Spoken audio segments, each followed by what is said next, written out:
Okay, so siya na ito. Ada na kita. First paragraph. Second paragraph. My name is Sinon Edsel Gaitos. Siya na ito. Sa 2007, I graduated from Giwa National High School with several awards including with honors and perfect in attendance. Now, what if waray ka? Dako init point nga may da ka mga award. Dako init gamit niya. What if waray? Magbubutang ka ba? Ay, binuwa. Lying is the worst thing that you can do. Kaya pwede ka makauwat, makausa, pwede ka masing, sige, kay an M application letter, it serves only to make sure nga mapasarkahan para hiton sunod liwat nga face hiton imo pag-apply hin trabaho. The next part is already the interview. So pag interview ay imo, dako ang chance nga kikitaon an imo actual nga credentials, di ba? Makakalusot ka. And then bisan kaliwat makalusot pag ada ka na trabaho, aruan ka man tin actual nga mga papel. Ano man ni mihatag kunwari ngayon, di ba? So ayo pag binuwa, masabtan nga ni nga nagbibinuwa kanera, especially when it comes to applying, especially when it comes to credentials, mabla-blacklist ka. Pwede ka pa nga ni mapriso. Okay? So ito nga daw, maraot ito. Ma-blacklist ka nga ni. Blacklist International. Balit. So maringan nga blacklist, karag sidngon, wiped out ka na. Bisan ka diin mag-apply, bad record ka na. So ayaw paghulat nga masugad ka hiton. Kaya diri ka na makakatrabahin maupay. Okay? So ito niya, second paragraph. Okay? Naghatag ka ni mo credentials. So what if graduate ka na in college? Graduate ka na in college, tatanggalon mo na imo elementary. Okay? Tatanggalon mo ni elementary, katapos sa may bubutang, ani mo college, yan ani mo high school. Ani mo college, ani mo high school. Okay, so tapos na kita. Nga di naman, third paragraph. So, first paragraph, your intention. Okay? Second paragraph, your credentials. Diba? A third paragraph, what you can offer. Okay? Or, in other words, your skills. So duha kalain itong skills. May da kita itong skills may duha kalain. May da kita sinisiring nga soft skills, may da kita sinisiring nga hard skills. Okay? So ano ba iton nga mga hard skills adi didi Isisave ko ana ini, save image as soft and hard skills. Ini isesend ko ini niyan ay yung group chat para niyo makita. So gagamiton ko liwat yan. Kita hard skills. So, uunahon mo na ipagbutang mo soft skills niyan. I'm going to show you this. Kung paano. I'll give you an example. Katapos, ikaw mo liwat, ayaw pagsubda, You write it in your own way. Soft skills, integrity, dependability, and hard skills, and imo actual nga skills. Kita database management, Adobe Software Suite, network security. So ano definition itong soft skills? Personal habits and traits that shape you how you work. Ano yung mga batasan ito? Ano yung attitude? Okay? While on hard skills, technical knowledge or training that you have gained through any life experience. Okay? Ang imo talaga tuod ng mga skills.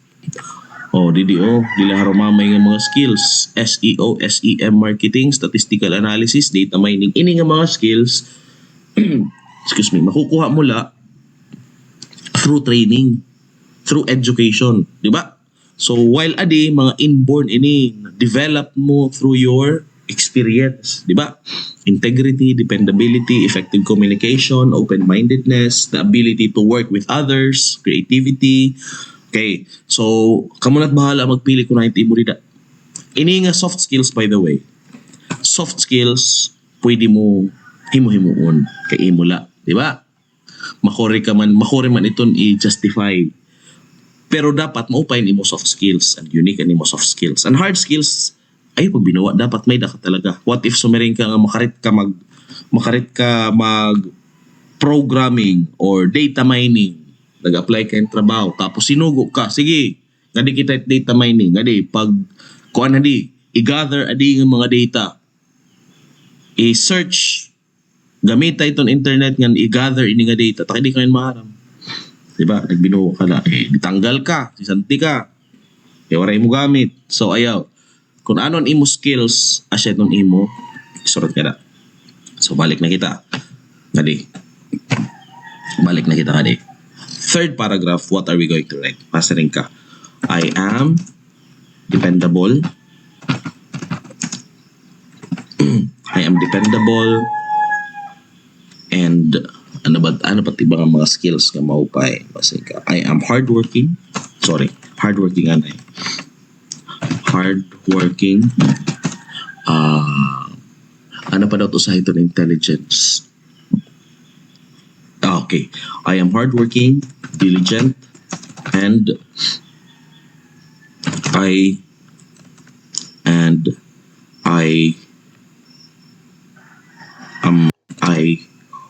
work, I collaborate with others. Pwede ito. Okay? Pwede lot natin tanggalon na di. Pwede kita sumaring. And I can collaborate well with others. Okay? Ito. Ano din hard skills or soft skills? Okay, these are soft skills. Soft dun. Imo personal nga mga mga personal nga in your opinion advantage para imo. Okay? So, pwede ka sumiring. Soft skills. Pwede ka lang magdagdag. Most of all, I can also access pa rin nila kita. I am also able to complete projects. I am also able to complete projects. Karagsin yun kung itatagang kang trabaho tapos mo ito. That's a project. Or sumaring ka, I can also complete tasks. I am also able to complete tasks with minimal supervision from superiors. Diba? Most of all, best of all, I am able to accept or I accept corrections. Ayun na lang kita sa ring I accept. Upayon pa naton ito na akon. O upayon ko pa ito na akon word nga gamitin. I accept and appreciate.